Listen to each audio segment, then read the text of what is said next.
नमस्कार व्यूअर्स, मैं हूं अमीश देवगन। रात के समय 9 बज चुके हैं और आप देख रहे हैं सीएनबीसी आवाज पे टक्कर। आरएसएस के 100 साल पूरे होने पर प्रधानमंत्री मोदी ने कहा है कि शुरुआत से ही आरएसएस राष्ट्रभक्ति और देश सेवा के लिए काम कर रहा है और आज आरएसएस पर हम एक बहुत बड़ी डिबेट करने जा रहे हैं। तो स्वागत है आपका सीएनबीसी आवाज के टक्कर में। आज की चर्चा में tonight we will debate on Rashtriya Swayamsevak Sangh, a big RSS debate tonight.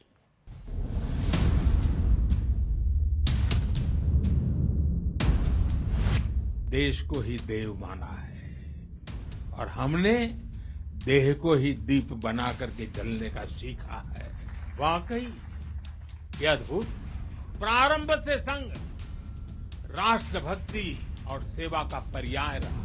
संघ उसी आरएसएस का परिचय देने के साथ ही पुण्य अवतार है। पीएम मोदी ने ये भी बताया कि इतिहास के बड़े बड़े नेता किस तरह आरएसएस से प्रभावित थे। महात्मा गांधी जी वर्धा में संघ के शिविर में गए। संघ की हर महान विभूति ने, हर सरसंघ चालक ने भेदभाव और छुआछूत के खिलाफ लड़ाई लड़ी है। यानी हर हिंदू एक ही परिवार है। कोई भी हिंदू कभी पतित या नीचा नहीं हो सकता। और इसके बाद प्रधानमंत्री नरेंद्र मोदी ने आरएसएस के मुद्दे पर बिना नाम लिए कांग्रेस पर जोरदार प्रहार भी किया। ऐसा नहीं है कि संघ पर हमले नहीं हुए। कैसे आजादी के बाद भी संघ को कुचलने का प्रयास हुआ, मुख्य धारा में आने देने का और उसे न आने से रोकने का अनगिनत षड्यंत्र हुए। परम पूज्य गुरु जी को उन्हें जेल तक भेज दिया गया। लेकिन आज की कांग्रेस तो लगातार आरएसएस विरोधी एजेंडा चलाती है। तो पीएम मोदी का बयान सामने आते ही कांग्रेस समेत तमाम विपक्षी दल विरोध का झंडा लेकर मैदान में कूद पड़े। छुआछूत बढ़ाया है संघ ने, शारीरिक और छुआछूत कम हुआ है, लेकिन मानसिक आर्थिक छुआछूत बढ़ाया है आरएसएस ने। संघ का मैं कोई और योगदान नहीं देखता हूँ। नफरत पैदा किया है हिंदू मुसलमान। राष्ट्रीय स्वयंसेवक संघ दशकों से दुष्प्रचार हुआ है और संघ राजनीतिक असहिष्णुता के बावजूद भी पूरी दुनिया में सबसे स्वीकार्य संगठन के तौर से आज स्थापित हुआ है। आरएसएस की सराहना प्रधानमंत्री मोदी किस बात के लिए कर रहे हैं? आरएसएस की सराहना प्रधानमंत्री के भाषण से या एक सिक्का रिलीज करने से नहीं हो सकती। आरएसएस वो संस्था है जिसके हाथ महात्मा गांधी के खून से सने हुए हैं। इस देश के प्रथम गृह मंत्री सरदार पटेल ने बैन किया था। हालांकि देश का संत समाज भी हमेशा से आरएसएस के विचारों के साथ खड़ा रहा है। राष्ट्रीय स्वयंसेवक संघ विश्व का सर्वाधिक अनुशासित, सुसंस्कृत एक ऐसा संगठन है जिसके कार्य रचनात्मक हैं, विधेयक हैं, सकारात्मक हैं। इस संगठन ने भारत को ऊंचाइयां दी हैं। तो आज सबसे बड़ा सवाल है कि क्या किसी साजिश के तहत आरएसएस के खिलाफ दुष्प्रचार का एजेंडा चलाया गया है? इसी पर होगी देश की सबसे बड़ी बहस। आज का विश्लेषण कई लोगों के दिल जलाएगा और दिल क्यों जलेंगे ये आप देख के सुनेंगे आज। और आरएसएस पर भ्रम बनाम तथ्य का विश्लेषण। भ्रम, आरएसएस ने स्वतंत्रता संग्राम से दूरी बनाई, ये भ्रम नंबर 1। तथ्य, अप्रैल 1930 में संघ संस्थापक डॉक्टर बल्लीराम हेगडेवार ने सविनय अवज्ञा आंदोलन में शामिल हुए। 9 महीने तक जेल में रहे, लेकिन नैनी जेल में नहीं रहे पंडित नेहरू की तरह। भ्रम, आरएसएस हिंदू राष्ट्र की वकालत करता है। तथ्य, सरसंघ चालक मोहन भागवत ने कहा हिंदू कहने का यह अर्थ नहीं है कि हिंदू वर्सेस ऑल। हिंदू का अर्थ है समावेशी, यानी सबको साथ लेने वाला। फिर भ्रम क्या है?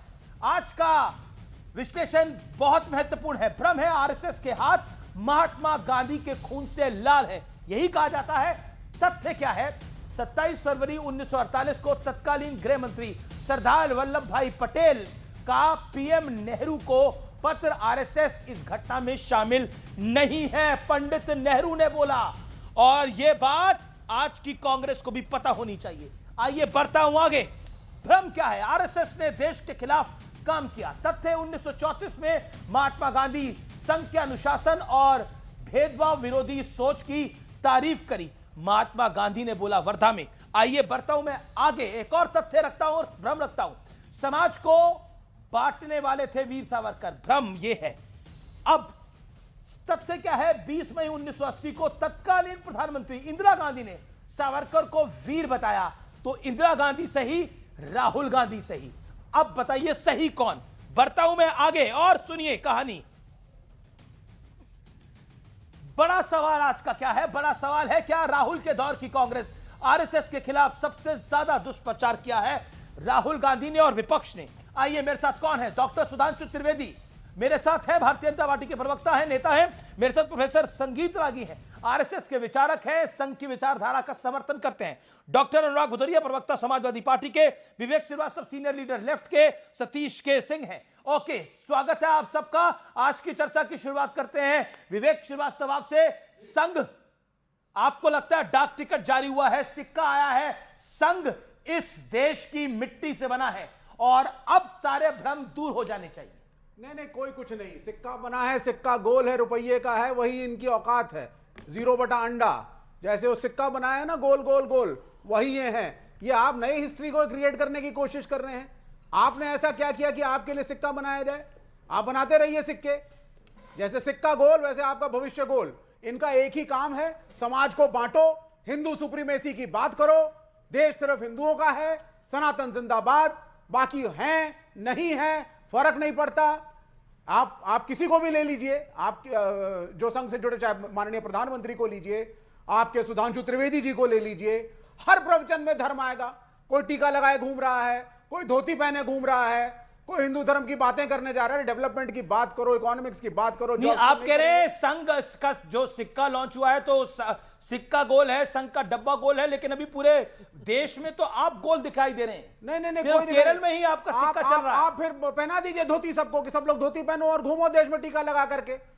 और धोती से नहीं, एक सेकंड, एक विवेक रुकते हैं। धोती से नफरत को इंडियन कल्चर है? नहीं, क्या कल्चर? संस्कृति, भारतीय संस्कृति है धोती। संस्कृति समय के साथ बदलती है। कम्युनिस्टों का मानना है इमिग्रेशन एक सच्चाई है, खान पान पहनावा जो आप पढ़ते हैं, जिस भाषा में आप बोलते हैं, सब इवॉल्व होता है। देयर इज नथिंग कॉल्ड संस्कृति। संस्कृति एक चेंजिंग कॉन्सेप्ट है। जो आज है वो संस्कृति कल बन जाएगी। अमेश जी, फैशन अलग होता है, संस्कृति अलग होती है। ओके अमीश जी, सबसे पहली बात, क्या ये चाहते हैं कि भारत का हिंदू समाज और हिंदू लोग जो हैं वो छेद वाली टोपी पहने, अरब की संस्कृति में जो पहनावा है वो पहने? उस समय ये कहते हैं कि भाई मुसलमान लोग हैं, इनकी ये इच्छा है, इनके खान पान, इनके रहन सहन पर आप क्यों टिप्पणी करते हैं? और अब ये हिंदुओं के रहन सहन पर ये टिप्पणी कर रहे हैं। दूसरी बात, कम्युनिस्ट कंट्री में आप चले जाइए, मैं हो करके आया हूं, वहां पर आज के दिन में भी चर्च के वो दिखाने जाते हैं। हमारे यहाँ जब कोई बाहर का डेलीगेट आता है तो हम उसको मंदिर दिखाने नहीं ले जाते हैं। हम इस आत्महीनता के शिकार हैं। और बाहर यदि हम मॉस्को जाते हैं, लेनिनग्राद जाते हैं, तो वहां के लोग खुशी से अपने चर्च को दिखाने के लिए जाते हैं। कम आते हैं मुद्दे पे, महत्वपूर्ण मुद्दे पर। ये बहुत जो काम बहुत पहले हो जाना सारे स्वयं सेवकों को आपने बड़े पदों पे बिठा रखा है, प्रधानमंत्री, उपराष्ट्रपति, राष्ट्रपति। किसी को जेएनयू का इतिहास पढ़ना चाहिए। भट्टब्याल जी ने ऑक्सफोर्ड यूनिवर्सिटी प्रेस से निकला है, पढ़ लेना चाहिए कि किस प्रकार से जवाहरलाल नेहरू की यूनिवर्सिटी की स्थापना हुई थी, तो कैसे वामपंथी गिरोह के लोगों को भर्ती किया गया था चुन चुन करके। वहां तब कोई कंपटीशन भी नहीं हुआ करता था, सारे देश में उसी प्रकार का किया था। एक किताब पढ़िएगा, red hammer on Calcutta university, वो संतोष भट्टाचार्य ने लिखी थी, कोई छापने नहीं दिया था उसको। इन वामपंथी गिरोहों का यही पूरे मीडिया के अंदर रहा है। नहीं, जस्ट ए मोमेंट प्लीज, आज आप डिस्टर्ब मत कीजिए। मैं सबसे पहले देश के तमाम प्रचारकों का, जिन्होंने दधीची की तरह अपनी हड्डियां गला दी, 2 रोटी और दाल पर सब्जियां भी नहीं मिलती थी, दाल ढूंढा जाता था, ये कहा जाता था संघ के अंदर कि दाल में पानी है या पानी के अंदर दाल है, भविष्य में देश तोड़ने का जो काम करेंगे। प्लीज इसे आज ऐसे मत कीजिए। आज के दिन में सुन लीजिए, मैं आपकी जानकारी के लिए सिर्फ बता रहा हूं, सिर्फ मित्र थोड़ा सा ध्यान रखो। संघ के जितने भी अनुसांगिक संगठन है, उसके सह संगठन है, कम से कम 3.5 लाख सेवा के प्रकल्प चल रहे हैं इस पूरे देश में। 78,000 एकल विद्यालय चला रहा है, 48,000 गांवों में बनवासी कल्याण आश्रम। उन विद्यालयों में क्या सिखा रहा है? एक चीज, बस एक ही चीज सिखाया जाता है। संघ के स्वयंसेवक जिस दिन प्रतिज्ञा लेते हैं शाखा में, वही प्रतिज्ञा लेते हैं संघ के स्वयंसेवक, तन समर्पित, मन समर्पित और यह जीवन समर्पित, चाहता हूं देश की धरती तुम्हें चौड़ दूं। भारत का मूल क्या है, भारत का गुरुत्व केंद्र क्या है? सनातन संस्कृति, जिसे आप हिंदू संस्कृति कहते हैं, हिंदू सभ्यता कहते हैं। 10 सेकंड। हिंदू सभ्यता, हिंदू संस्कृति, हिंदू सभ्यता, हिंदू संस्कृति, हिंदू धर्म, ये भारत के मूल तत्व है, गुरुत्व केंद्र है। इसको जब पुष्ट करोगे तो भारत मजबूत करेगा। जैसे कि अरविंद ने कहा, जब मैं कहता हूं कि भारत उठेगा, इसका मतलब सनातन का उदय हो रहा है। जब मैं कहता हूं भारत गिरेगा, इसका मतलब सनातन और भारत दो अलग चीजें हैं। दोनों एक ही है, दोनों एक दूसरे के पर्यायवाची हैं। ये वामपंथी गिरोह को, वामपंथी गिरोह को ये भेजा में कभी नहीं घुसेगा। सनातन अलग है, भारत अलग है। भारत के अंदर सनातन जैसे अन्य धर्म भी हैं। पंथ निरपेक्षता कुछ नहीं होती, कोई और धर्म नहीं है, सिर्फ निरपेक्षता होती सिर्फ हिंदू धर्म है। सनातन धर्म जिसे कहते हैं वो हिंदू धर्म ही है। बाकी सब इस्लाम भी धर्म है, बुद्धिज्म भी धर्म है, सिखिज्म भी धर्म है, बाकी संप्रदाय है, बाकी सब संप्रदाय है। धर्म तो एक ही है जो जिसका मूल शाश्वत है, ऐसा नहीं है। ओके, मैं कह रहा हूं ये धर्म की डिबेट नहीं है, लेकिन फिर भी मैं अनुराग भदौरिया को लेकर आता हूं। अनुराग भदौरिया, राष्ट्रीय स्वयंसेवक संघ 100 वर्ष पूर्ण कर रहा है और आरएसएस वो संगठन है जो देश प्रेम की भावना जगाता है, ऐसा देश के प्रधानमंत्री कहते हैं। आप क्या कहते हैं? जितना आरएसएस को मैं जानता हूं, तो मुझे याद है 1942 में जब भारत छोड़ो आंदोलन की बात हो रही थी, तो आरएसएस ने तो उससे भाग लेने से मना कर दिया था। और सिर्फ मना ही नहीं किया था, हिंदुओं को बोला था जाओ अंग्रेजी सेना में भर्ती हो जाओ। और उसके बाद जो हुआ, जब महात्मा गांधी जी की हत्या हुई, तब इसी आरएसएस पे तो सरदार पटेल वल्लभ भाई ने इस पे रोक लगा दी थी, बैन लगा दिया था। ठीक है, 1949 में उन्होंने उसको बैन हटा दिया, लेकिन आप उनके पर यह भी कहा कि ये इलेक्शन चुनाव नहीं लड़ सकती ये संस्था, और वहीं तक नहीं रुके। लेकिन आरएसएस आगे अगर आप देखेंगे तो नहीं, सारी राजनीति अलग है। मेरा प्रश्न आपसे बड़ा सरल है अनुराग जी, इसमें आज हो देश प्रेम पे आ रहा हूं, देश प्रेम पे आ रहा हूं। मेरा पॉइंट है, आरएसएस देश प्रेमी संगठन है या नहीं? वही मैं आपसे पूछा, आप बताइए कैसे मैं मानूं ये बात? जो लोग तिरंगा का विरोध किया हो, जब देश आजाद हो गया तो तिरंगा को अशुभ बोल रहे थे और अपने ही कार्यालय पे 52 साल तक तिरंगा नहीं फहराया। आप बताओ ना, तिरंगा से तो बड़ी हमारे लिए कोई चीज नहीं हो सकती, उसी को अशुभ बता रहे थे। और तो सुनिए, जून 2025 में प्रार्थना क्या है? एक सेकंड अनुराग, मेरी बात सुनिए। प्रार्थना क्या है? अरे अरे बोलने तो दे, मैं अपनी बात कह लूं फिर। नहीं, आरएसएस जो किया है वो मैं बता रहा हूं, आरएसएस ने क्या क्या किया। फिर उसके बाद यहाँ जून 2025 में दत्तात्रेय होसबोले जी ने क्या बोला था? दत्तात्रेय होसबोले ने क्या बोला था? संविधान से धर्मनिरपेक्षता और समाजवाद हटा दीजिए। दत्तात्रेय होसबोले जी ने क्या बोला था कि संविधान से धर्मनिरपेक्ष और समाजवाद हटा दीजिए। अरे सुनो, अच्छा, दत्तात्रेय होसबोले जी ने क्या बोला था? सुनिए, मेरे प्रोनाउंसिएशन पे मत जाइए। मैं बोल रहा हूं कि उन्होंने बोला संविधान से धर्मनिरपेक्ष और समाजवाद शब्द हटना चाहिए। तो क्या बाबा साहब ने जो संविधान बनाया था उसमें अगर शब्दों के हटाने की बात की जाएगी तो हम कैसे बोलेंगे कि राष्ट्र प्रेमी है भाई? इसी में हमें याद है। Okay, you made your point. मैं बता देता हूं, मैंने बोला 2000। अनुराग, प्रार्थना क्या है संघ की? आपको शायद पता नहीं। मुझे बोलने दीजिए, व्यूअर्स को बता देता हूं। अरे मैं अपनी बात कह लूं, मुझे उनकी क्या? एक सेकंड शांति। नमस्ते सदा वत्सले मातृभूमि त्वया हिंदू भूमि सुखम वर्धतो हम। इसकी आवाज और लंबी है, यानी मेरी मातृभूमि तुझे नमस्ते है, यानी अपनी मातृभूमि को नमन करने वाली जिस संगठन की प्रार्थना हो, क्या वो नफरत फैलाएगा, वो देश विरोधी काम करेगा? ये गंभीर सवाल है। डॉक्टर सुधांशु त्रिवेदी, आप डिबेट में नहीं थे, आप थोड़ा लेट जुड़े।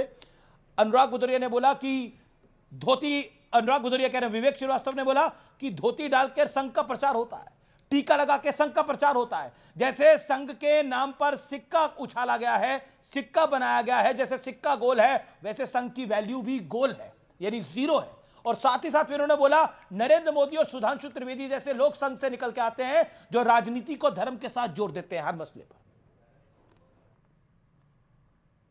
देखिए, सर्वप्रथम मैं क्षमा चाहता हूं, मुझे आने में थोड़ा विलंब हो गया, मगर अभी देखिए क्या अद्भुत बात बोल रहे थे भदौरिया जी। उसके बाद मैं आपकी बात का जवाब देता हूं कि बाबा साहब के संविधान में जो लिखा गया उसे हटाना क्यों चाहते हो। भाई साहब, बाबा साहब के संविधान में ना सेकुलर वर्ड था ना सोशलिस्ट वर्ड था, जबकि बाबा साहब ने कहा था संविधान का प्रियम्बल यानी उद्देशिका संविधान की आत्मा होगी। तो आपने बाबा साहब की संविधान की आत्मा कुचल दी, आत्मा बदल दी, वो भी सारे विपक्ष को जेल में डाल के। और छोड़िए उस विषय को ऊपर, इसलिए जब बोला करिए तो थोड़ा फैक्ट के साथ बोला करिए, एकदम सरासर झूठ मत परोसिए कि बाबा साहब के संविधान को नहीं, बाबा साहब के संविधान को बदला गया, इसलिए हम मूल बाबा साहब के संविधान की बात कर रहे हैं, उसकी मूल उद्देश्य। अब इस पे आता हूं। देखिए, मैं विवेक जी के दिल का दर्द समझ सकता हूं। 1925 में कम्युनिस्ट पार्टी बनी थी, 100 साल उसको भी हो गए हैं, और आज क्या स्थिति है? अरे बाकी छोड़िए, कहां है ये, अपने को एक नहीं रख पाए। आज सीपीआई है, सीपीएम है, फॉरवर्ड ब्लॉक है, आरएसपी है, सीपीआईएमएल है, कई कई टुकड़ों में विभाजित हो गए, और एक राष्ट्रीय स्वयंसेवक संघ चला। और आज आप देखिए पूरे भारत में सिर्फ एकमात्र राजनीतिक दल है भारतीय जनता पार्टी, जो पूरे भारत में आज तक कोई विभाजन नहीं हुआ। दूसरा उसका पॉजिटिव पॉइंट मैं बोलना चाहता हूं आज के समय में, तो पुरानी बात बाद में बताऊंगा। अमित जी, अभी आपने देखा कर्नाटक के एक मंत्री ने यह कहा, फाइनेंस मिनिस्टर डीके सुरेश ने, कि दक्षिण भारत वाले टैक्स ज्यादा देते हैं। तो पत्रकार ने कहा तो क्या उत्तर भारत वाले कम देते हैं, तो अलग हो जाना चाहिए? हाँ, अलग हो जाना चाहिए, यानी क्षेत्र पे लड़ा दो। अब आप आइए, इन्होंने कहा, तेलंगाना के मुख्यमंत्री ने क्या बोला बिहार के लोगों के लिए, तमिलनाडु के मंत्रियों ने क्या बोला बिहार के लोगों के लिए। इसका मतलब प्रांत पे लड़ा दो, फिर तमिल हिंदी पे लड़ा दो, मराठी हिंदी पे लड़ाओ, बांग्ला हिंदी पे लड़ाओ, अगड़े फिर जात पे लड़ाओ, अगड़े पिछड़े पे लड़ाओ, और सामान्य और दलित पे लड़ाओ। मैं चैलेंज करके कहता हूं, आज की भारतीय राजनीति में राष्ट्रीय स्वयंसेवक संघ की पृष्ठभूमि से निकला हुआ एक नेता बताइए जिसने कभी एक क्षेत्र का होकर दूसरे क्षेत्र के विरुद्ध कोई नकारात्मक बात बोली हो, जिसने एक प्रांत का होकर दूसरे प्रांत के विरुद्ध कभी नकारात्मक बात बोली हो, कभी कोई तमिलनाडु का भी संघ का व्यक्ति हिंदी विरोध के आंदोलन में शामिल हुआ हो, और कभी एक जाति के व्यक्ति ने दूसरी जाति के व्यक्ति के लिए कोई बात बोली हो। तो और मैं इनको भी बताना चाहता हूं, महात्मा गांधी वर्धा में संघ के शिविर में गए, और यह लिखा हुआ है complete works of Mahatma Gandhi volume 89 और पेज नंबर 193, बस बता रहा हूं, जिसमें वो ये कहते हैं कि मुझे इस बात को लेकर बहुत आश्चर्य है। 1934 में कह रहे हैं कि कैसे डिसिप्लिन के साथ सारे लोग बगैर जात पात का भेद किए हुए जो यहां पर बैठे काम कर रहे हैं, संघ का यह कार्य। 1939 में बाबा साहब अंबेडकर ने यही बोला। विवेक, इसलिए एक लाइन में पूरी कर लूं, उसके बाद विवेक जी बोलेंगे। अब एक लाइन पूरी कर लूं, और अगर अनुमति हो। और सुनिए, 1963 में जवाहरलाल नेहरू ने 26 जनवरी को बुलाया, प्रधानमंत्री जी ने उल्लेख किया, जबकि वही जवाहरलाल नेहरू जिस पर प्रतिबंध लगाया था। 1965 में द्वितीय सरसंघचालक गुरुजी को लाल बहादुर शास्त्री जी ने बुलाया। 1983 में इंदिरा गांधी जी ने संघ के साथ डैश शेयर किया विवेकानंद शिला के ऊपर उद्घाटन कार्यक्रम में। और पीवी नरसिम्हा राव के लिए आग लोग कहते थे धोती के नीचे हाफ पैंट है। प्रणब मुखर्जी जी पूर्व राष्ट्रपति गए संघ के कार्यालय में। मेरे भाई, कांग्रेस में समस्या नहीं थी, ये राहुल सोनिया कांग्रेस जब से वामपंथियों के चंगुल में आ गई है, सबसे ज्यादा बड़ी घृणा। ये बात तो सच है, इंदिरा गांधी ने तारीफ करी राष्ट्रीय स्वयंसेवक संघ की, सरदार पटेल ने बोला कि इन्होंने महात्मा गांधी को नहीं मारा। फिर आज की विपक्ष, आज की कांग्रेस क्यों नहीं मानती इस बात? देखिए, शिष्टाचार को समर्थन ना समझे। पहली चीज जो किया मिसेस गांधी ने वो शिष्टाचार था, समर्थन नहीं था। और उस वक्त संघ इतना स्ट्रांग नहीं था, नहीं पता था कि आगे बढ़ करके इतने बड़े डिविजिव फोर्स बन जाएंगे मुल्क के। आज इन्होंने, सुधांशु जी ने जितने एग्जाम्पल दिए आप देखिए, इन्होंने क्या कहा, क्षेत्रवाद नहीं है साहब, तमिलनाडु में संघ का आदमी कभी हिंदी वाले एजुटेशन में नहीं जाएगा, एक यूनिटी की। इन्होंने ये कभी नहीं कहा कि हिंदू और मुसलमान एक हैं, क्योंकि ये चाहते नहीं है। ये हिंदू सुप्रीमेसिस्ट की बात करते हैं। अच्छा, वीर सावरकर, वीर सावरकर कौन थे? एक लाइन और बोलूंगा। वीर सावरकर कौन थे? उन पे भी आऊंगा मैं। नहीं बिल्कुल, ओके। मैं इनके आइडियोलॉजिकली बता देता हूं, जो मैंने संगीत रागी को बोला।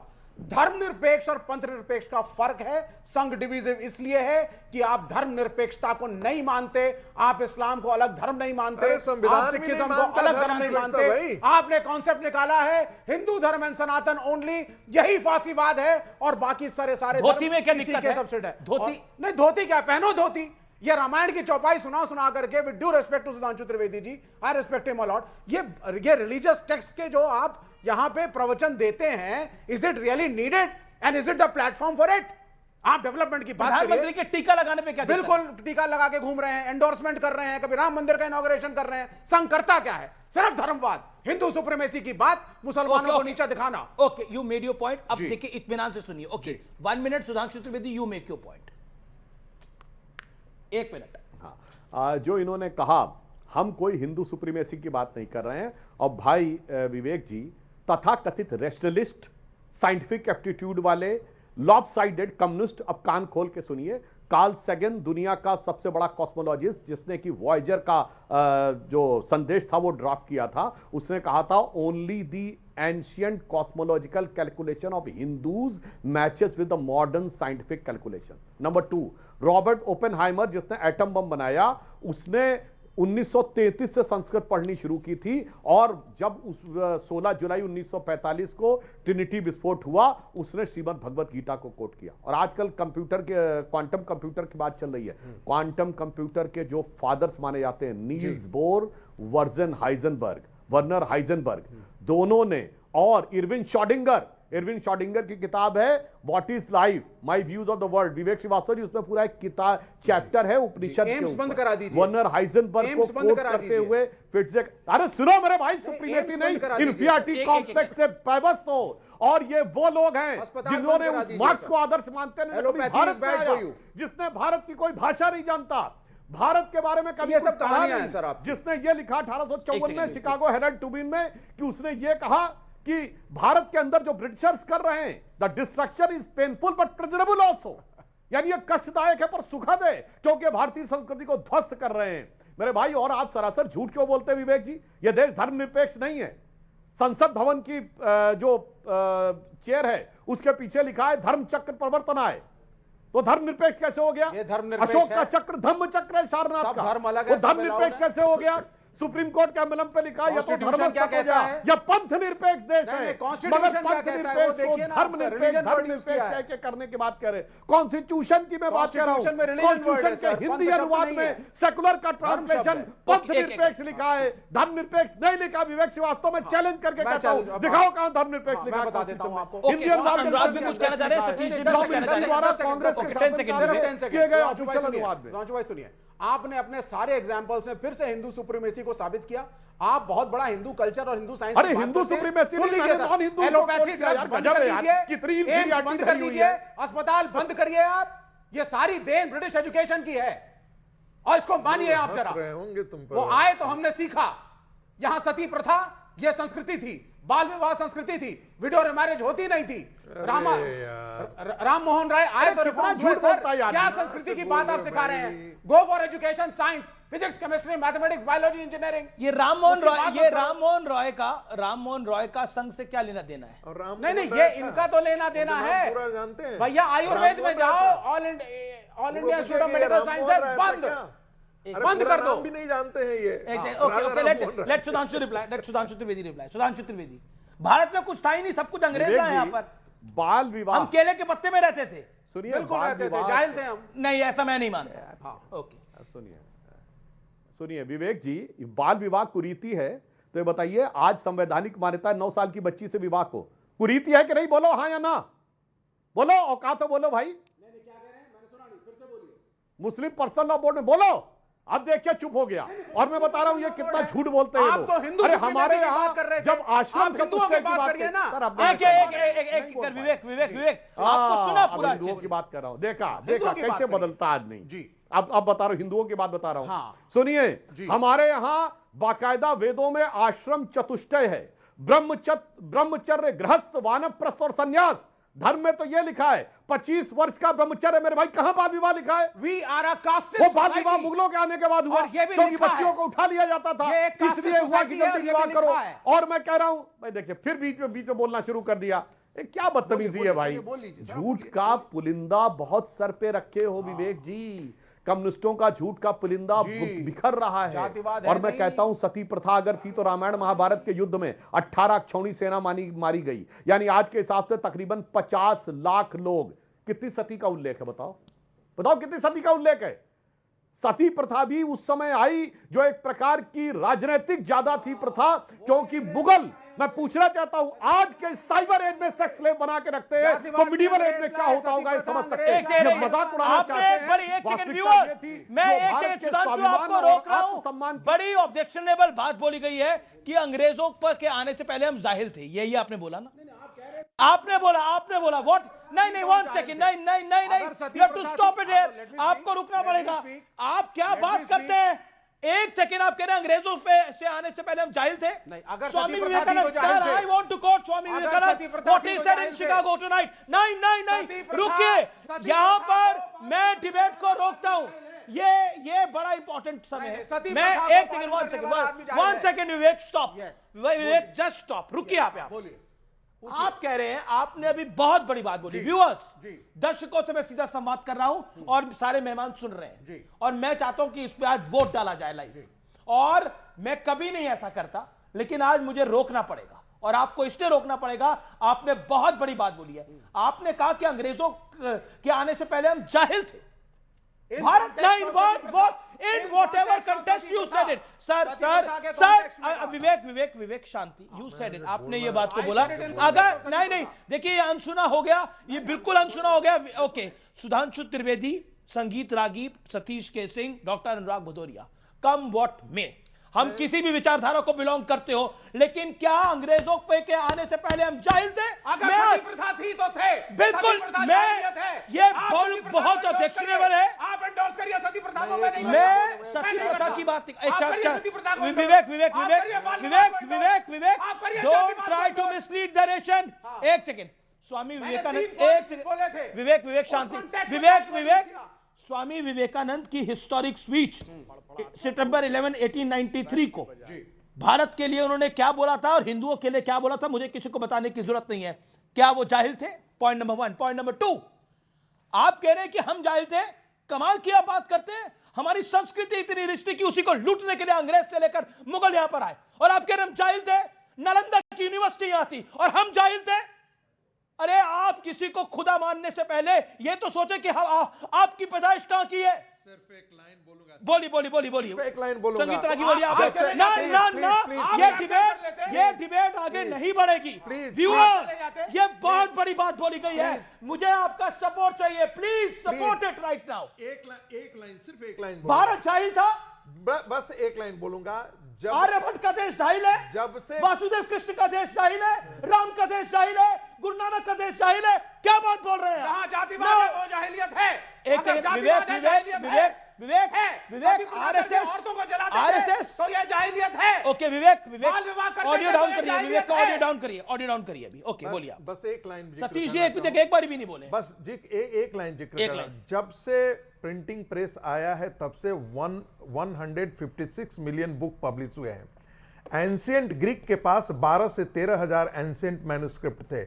आप जानते हैं भारत के पास कितने एंशिएंट मैन्युस्क्रिप्ट हैं? 4 मिलियन, 40 लाख एंशिएंट मैन्युस्क्रिप्ट का देश, जिसमें 4 लाख एंशिएंट मैन्युस्क्रिप्ट को डिजिटाइज किया जा चुका है। अटल बिहारी भाई, वो देश क्या? एक मिनट, 10 सेकंड। क्या कोलंबस दरिद्र देश को ढूंढने निकला था? वास्को डिगामा दरिद्र देश को ढूंढने निकला था? अरे भाई, बना लेते दूसरे को। मूर्ख इन वामपंथी गिरोहों को, मूर्ख वामपंथी गिरोहों ने यही कहा था, भारत नाम की कोई आइडेंटिटी है ही नहीं। मार्क्स ने लिखा India has no history, if it does have any history it has a history of conquerors. Okay, you made a point. इसी मानसिकता में जीते रहे। Okay, Sudhanshu Trivedi, your 30 second 40 second on this. Bharat एक जाहिल मुल्क था अंग्रेजों के आने से पहले। हाँ, वेरी कूलली एंड कामली। हाँ, मैं कोट करता हूं महात्मा गांधी। सुनिए, Mahatma Gandhi in Royal Society of London in Chatham House 1931 he has delivered a lecture and he said, उन्होंने ये कहा कि आज से 100 साल पहले, यानी 1931 से 100 साल पहले भारत का एजुकेशन सिस्टम इतना उच्च कोटि का था। It was a beautiful tree which was uprooted and destroyed by Britishers. और उसके बाद एक मिस्टर फिलिप हॉटॉग उनके पीछे पड़ गए, उसमें सारे डिटेल्स दिए गांधी ने। उसके बाद जब वो भारत आए, वो यरवदा जेल में थे, तो फिलिप हॉटॉग ने कहा मुझे डॉक्यूमेंट्री एविडेंस चाहिए। तो उन्होंने कहा गांधी जी ने कि mister KT Shah will reply, और केटी शाह ने विलियम एडम्स की report, Calcutta presidency, Thomas Munro की रिपोर्ट, मद्रास प्रेसिडेंसी कोट किया, जिसमें भारत की साक्षरता दर 95% है। सुनो, यह अंग्रेजों के जमाने की रिपोर्ट है जो गांधी ने कोट की है। विवेक श्रीवास्तव, कान खोल के सुनो, यह मार्क्सिस्टों का जो प्रलाप है। बंगाल प्रेसिडेंसी में वो लिखता है 1 लाख गांव है और 1 लाख स्कूल हैं, और सुनिए उसमें इन्होंने ये गुरुकुल का स्कूल नहीं माना है, उसमें जातिवार बच्चों की संख्या नहीं, जातिवार टीचरों की संख्या भी दी गई है। कहा गया 2 जातियों के टीचर सबसे ज्यादा है बंगाल प्रेसिडेंसी में, ब्राह्मण और कायस्थ, मगर वो 40% है, 7% दूसरी जातियों के हैं। और SC ST में वो जातियां जिन्हें आज सबसे वो माना जाता है, सबसे निम्न माना जाता था उस दौर में, हम तो किसी को ऊंचा नीचा नहीं मानते, उनके टीचरों की संख्या लिखी है। यह ब्रिटिश डॉक्यूमेंट है वहां के। और ये सुनिए, यह 1812 में ब्रिटेन में। मैं पूछना चाहता हूं मेरे भाई, अगर हम जाहिल थे तो अब मेरी बात सुनिए, जो 10वीं शताब्दी 9वीं शताब्दी के जो अरब ट्रेवलर्स थे, अरब थिंकर्स थे, इब्न असीर, इब्न तबरी, इब्न अल खल्दूम, उन्होंने लिखा है whenever I look towards India I feel a cool breeze of knowledge coming। ये चाइनीज जो थे, वेनसोंग, चाइनीज वाले, जरा गौर से सुनिएगा विवेक जी, इत सिंह, फाहियान, वेनसोंग, ये भारत में शिक्षा लेने आए थे, हम जाहिल थे तो। ओके सतीश, और भैया चाइना में कहावत है knowledge comes from the west, और इसीलिए वेनसोंग ने अपनी किताब का नाम रखा CU की, knowledge come journey to the west. और यहां तक किताबें लेके गया। ये विषय मैं कह रहा हूं विषयांतर हो गया, आपने विषयांतर करने की कोशिश करी Vivek, very smartly you try to, आपने पूरी डिबेट को टर्न करने की कोशिश भाई, मैंने गांधी को कोट किया, आप दान मत भागना। देखिए मैं फिर कह रहा हूं, भारत कोई जाहिलों का मुल्क नहीं था अंग्रेजों के आने से पहले। के बारे में जरूर बोलिए, लेकिन ओके सतीश के सिंह, RSS के 100 साल, ये तो RSS ने अपना मादा तो दिखा दिया कि फुल मेजॉरिटी की सरकार बीजेपी RSS का ही विंग है। ये तो सुधांशु जी से पहले पूछना पड़ेगा कि वो RSS के पहले हैं या भाजपा के हैं, कि पिछले साल तो ऐसा लगा कि भारतीय जनता पार्टी ने RSS से आज़ादी घोषित कर दी। ये मुझे नहीं समझ में आ रहा है। अभी सुधांशु जी की बात में ज़्यादा ध्यान से सुनता हूँ। आपको आज़ादी लग रही है वैसे? किसको? RSS से बीजेपी को आज़ादी लग रही है आपको? मुझे लगता है RSS और बीजेपी तो एक ही है। मुझे नहीं, अभी हुए हैं, फिर कुछ 2-3 महीना में जरा बढ़ गए हैं, कि लगता है फिर से इन्होंने परतंत्रता या अधीनस्थता स्वीकार कर ली है। लगातार डाक टिकट, फलाना टिकट, इस तरह के लेख, उस तरह के भाषण, इस तरह के विजिट, ये सब फिर से होने लगे हैं, पहली चीज़। दूसरी चीज़, बहुत सारी चीज़ों का जिक्र कर देते हैं सब लोग। विवेक श्रीवास्तव ने एक बात तो सही कही, जाहिल नहीं कहना चाहिए तो गलत है, लेकिन क्या जो कुरीतियाँ हैं वो जाहिलाना थी या नहीं थी? जिन चीज़ों का इन्होंने जिक्र किया वो थी। और जब सुधांशु जी ये कहते हैं RSS की देन थी, मतलब बताइए। कौन कह रहा? RSS की तो देन ही नहीं उन्होंने बोली, तो डिबेट RSS पे हो रही है। नहीं, वो कुरीतियों को जाहिलाना बताया, वो सही था। ये बात है। मैं ये कह रहा हूं, देखिए आप सुनिए मेरी बात, सुनिए, इतनी देर से मैं इंतजार कर रहा हूं। देखिए, आज यहां पर जितने भी संघ विचारक हैं, जो समर्थक, ये स्पष्ट कर दें कि बंच ऑफ थॉट में जो चीजें लिखी गई हैं वो RSS का प्रिंसिपल है, या जो 2018 में मोहन भागवत ने जिसको उस अंशों को कंटेक्चुअल बना के हटाया वो सही है। जब RSS के प्रमुख ये कहते हैं कि जो स्वतंत्रता आंदोलन है उसका सिरमौर तो कांग्रेस पार्टी थी। आजकल एक प्रवृत्ति चली है कि स्वतंत्रता के आंदोलन में RSS की कितनी भूमिका रही, लालटेन लेके, माइक्रोस्कोप ले लेके खोजा जा रहा है। बात यह कि विरोधाभास रहा है RSS में।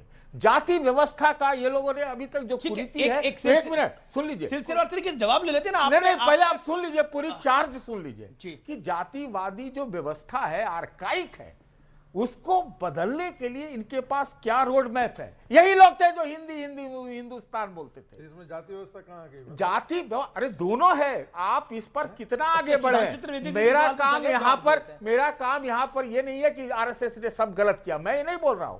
क्या अच्छा क्या किया ये भी पूछ लूंगा आपसे। अच्छा बोल देता हूं। नहीं, अभी ये नहीं, आगे बोलिएगा। ओके, डॉक्टर सुधांशु त्रिवेदी, संघ से अब आपकी करीबी दिखाई दे रही है दोबारा। मैंने कई बार सतीश जी कह रहे हैं, सतीश जी आपसे मैंने कई बार कहा है विनम्रता से कि विश्लेषक की भूमिका में रहें तो बेटर है।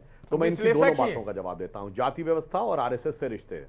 आरएसएस से रिश्ते, दोनों पे जवाब देता हूं। आरएसएस से रिश्ते पे मैं अमीश जी पहले सिर्फ एक पंक्ति में कह देना चाहता हूं भाजपा और संघ के रिलेशन पे, कि तू ये कहता है कि रिश्तों की दुहाई देंगे, अरे गौर से देख हर चेहरे में दिखाई देंगे।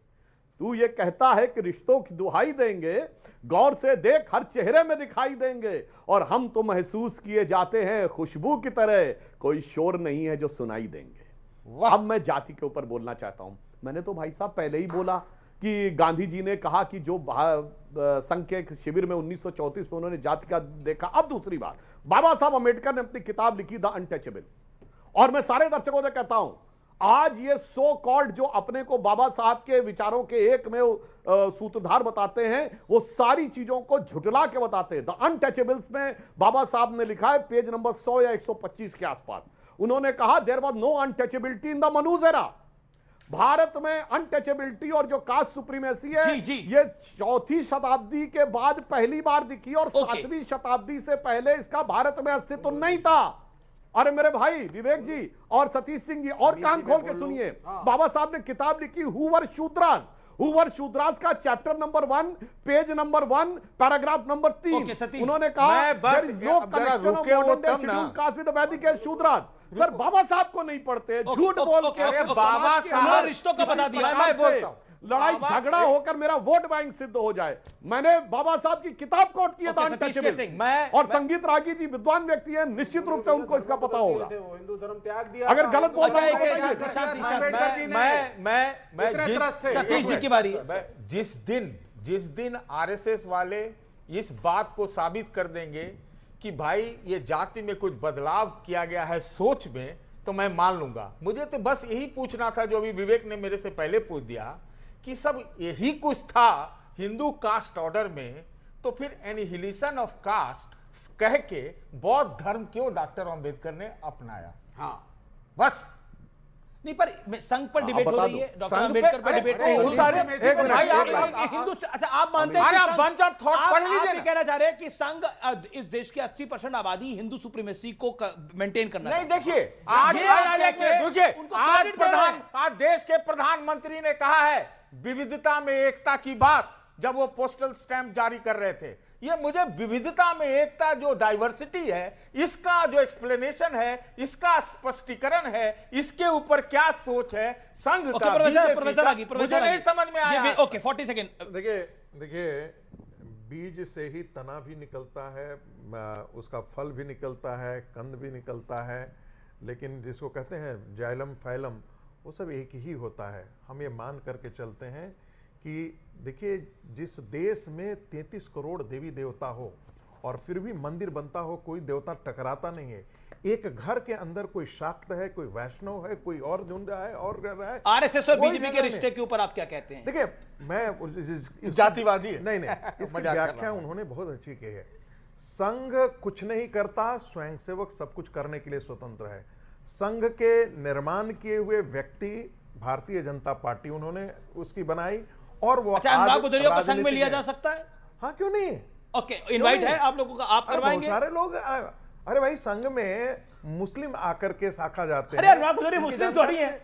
नहीं कश्मीर के अंदर शाखा में मुसलमान भी शाखा के अंदर आते हैं। पर अनुराग भदौरिया मुसलमान थोड़ी है, हिंदू है भाई। मैं तो कह रहा हूँ हर कोई संघ हर को स्वागत करता है। और मैं कहता हूं इन्होंने कहा था कि भाई बंच ऑफ थॉट के अंतिम में गुरु जी का एक इंटरव्यू है, और वो भी किससे? एक पत्रकार के साथ इंटरव्यू है जिसमें उन्होंने हिंदू मुस्लिम प्रश्न पर बहुत लंबी चर्चा की है। आरएसएस पढ़ लीजिएगा, तब आपको बदला है। आरएसएस राष्ट्रीय स्वयंसेवक संघ मुस्लिम विरोधी नहीं है। आरएसएस के ये मानसिकता है तोड़ने की, उस मानसिकता के मानेंगे। आरएसएस, अनुराग भदौरिया, उत्तर से दक्षिण तक, पूरब से पश्चिम तक आरएसएस की विचारधारा ने अपनी जगह बनाई है और तमाम विरोधों के बाद बनाई है।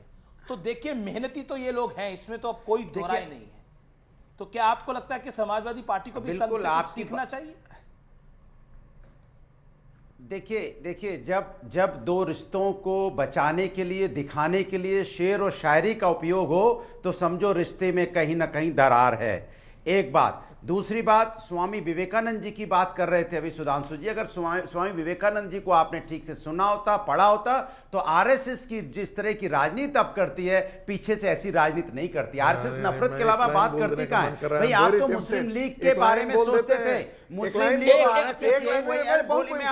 नहीं बोला क्यों? विवेकानंद जी ने कहा था, विवेकानंद जी ने कहा था, एक भी व्यक्ति यदि हिंदू समाज से बाहर जाता है तो हिंदू समाज की एक संख्या हो गया भाई, ठीक है, मुझे बोलने दो। का एक दुश्मन पैदा होता है और राष्ट्रीय डिबेट होगी, बताइए। सबके बीच में बोलेगा तो डिबेट हो गई, फिर ऐसे डिबेट कैसे हो जाएगी भाई? डिबेट होने का ये आरएसएस के बिल्कुल सही कहा। डिबेट कैसी होती है तो सोचो ये आरएसएस के कैसे होगी। और पनाले की संस्कृति में डिबेट कैसे हो सकता है? मैं भी कहता हूं आरएसएस में अगर ये सिखाया जाता है कि आपको दूसरे में इंटरफेयर करना है, सीखना है, चिल्लाना है, इससे पता चलता है कि आपकी मानसिकता क्या है। 100 साल से जारी है। ये कोई समाजवादी पार्टी, परिवार की पार्टी नहीं है। संस्कार, अब चुप हो जाओ, अब संस्कार चुप हो जाओ, चुप हो जाओ। संस्कार दिखा दिया आपने, जनता ने देख लिया फुदक फुदक के बीच में कूदने का।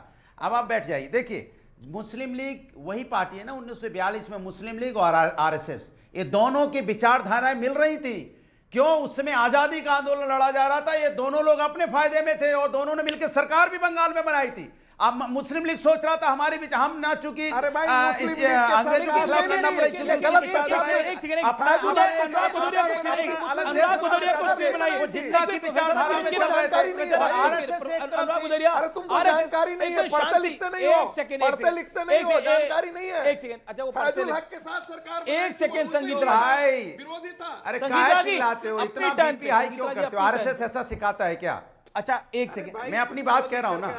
अच्छा okay, hold on, okay, audios down. अरे पढ़ लिख के ही बता रहा हूं भैया, कैसे बात कर रहे हो आप? अनपढ़ की तरह बात करो बीच में, हा चिल्ला रहे हो। ये आरएस ने सिखाया क्या बीच में चिल्लाना? थोड़ा शांति से बोलो। मैं शांति से बोल रहा हूं, आप भी शांति से बोलो।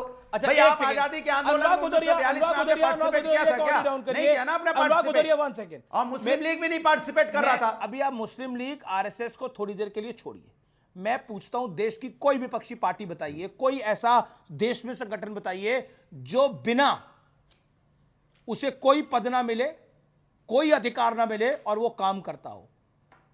आपका अपनी पार्टी में काम कर रहे हैं, आपको प्रवक्ता है, आपको विधायक बनना है। वन सेकेंड, आपको विधायक बनना है, आपको सांसद बनना है, ऐसे ही बहुत सारे। आप मुझे कोई दूसरा संगठन बताइए जो इतना सक्सेसफुल हो।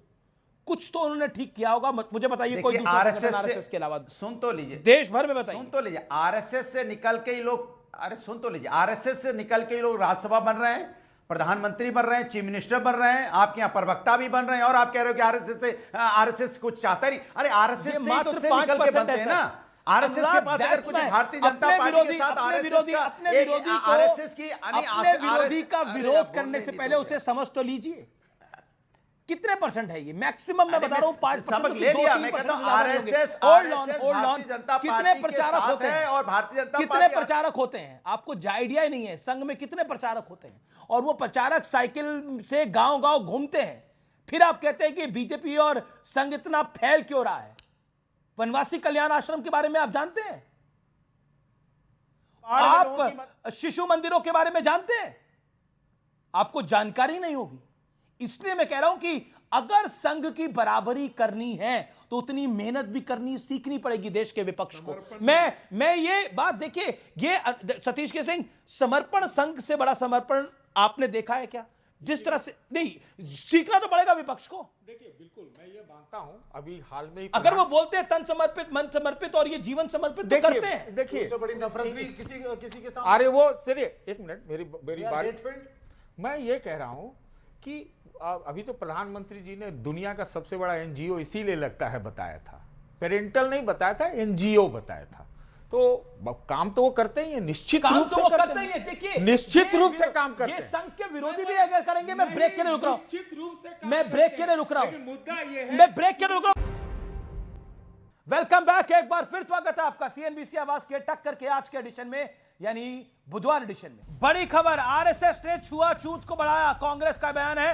कांग्रेस का यह बयान अब से कुछ देर पहले का है, मैं आपको बता दूं। लेकिन दूसरी बड़ी खबर, भारत बीसीसीआई के दबाव के आगे पीसीबी झुका है। और क्या हुआ है, एसीसी अब जब भारत ने बोला हम एफआईआर रजिस्टर कराएंगे दुबई के अंदर और वहां पर चोरी की सजा हाथ कटना होता है, तो उसके बाद घबरा गया।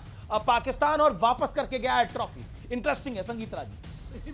बड़ा इंटरेस्टिंग है और मुझे लगता है कि इसी डर से मुझे लगता है, क्योंकि बार बार उस समय भी, उस दिन भी हम लोग टेलीविजन पर नहीं, उस दिन भी टेलीविजन पर बात की जा रही थी कि भाई वहां से ठीक है, यदि वो वहीं ट्रॉफी रख दी जाती और उनके मेडल रख दिए जाते तो कोई बात नहीं थी, लेकिन वो व्यक्ति उस मेडल को और ट्रॉफी को लेकर के पाकिस्तान जाने की बात किया या लेकर के चला गया, तब बीसीसीआई के सामने यही एक उपाय बच गया था कि दुबई के अंदर ही वहां पर चोरी का इल्जाम लगा करके एफआईआर कराई जाए, और चूंकि वहां पर इसकी सजा जो है वो बहुत ही दूसरा सजा है, हाथ काटने जैसी सजा है, इसलिए डर करके कोई चोरी करता नहीं है।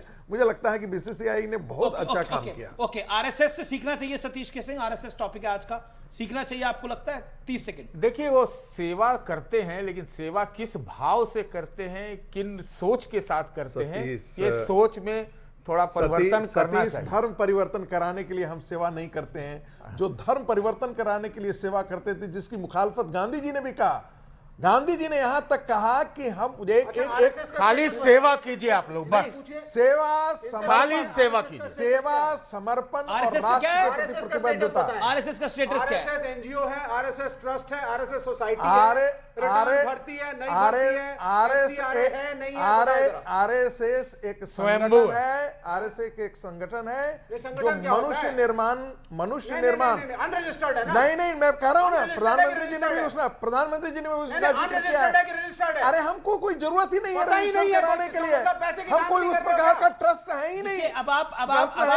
अब आप उससे पैसे की धांधली में आ गए। एक विवेक सर मुझे बताइए ना, कुछ है ना? देखिए एक आरएसएस अच्छे से पता चल जाए आरएसएस क्या है। पता नहीं लगा आपको? अभी तक पता नहीं लगा? 100 साल हो गए आरएसएस को, आपको पता नहीं लगा? तो आपको अपनी काबिलियत नहीं है, किसी भाजपा वालों को भी नहीं पता।